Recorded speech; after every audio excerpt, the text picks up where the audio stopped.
Hello there, wonderful viewers. Thanks for choosing this video from Fixit. Join Fixit on a journey of knowledge and creativity. Today, I will show you how to fast forward TikTok videos. Remember to subscribe and click the bell icon so you don't miss any Fixit magic. Let's get started. First of all, make sure that TikTok is updated.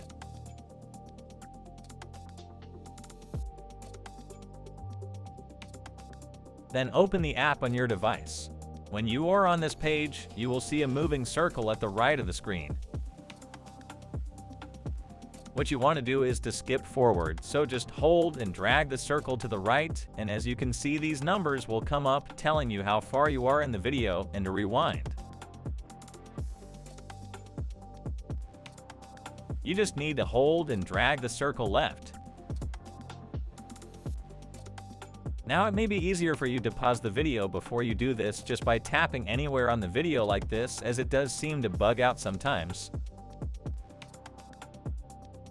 When you try this whilst the video is playing anyway, it's much better than having to restart the whole TikTok video over again just to view a small part of the video you want to re-watch.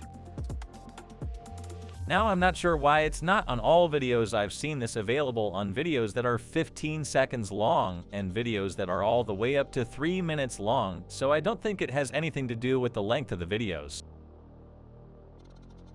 Did this video help you? Comment below if I fixed your problem. Hit the subscribe button for more tutorials. Your input fuels us. Comment something below you would like to see fixed.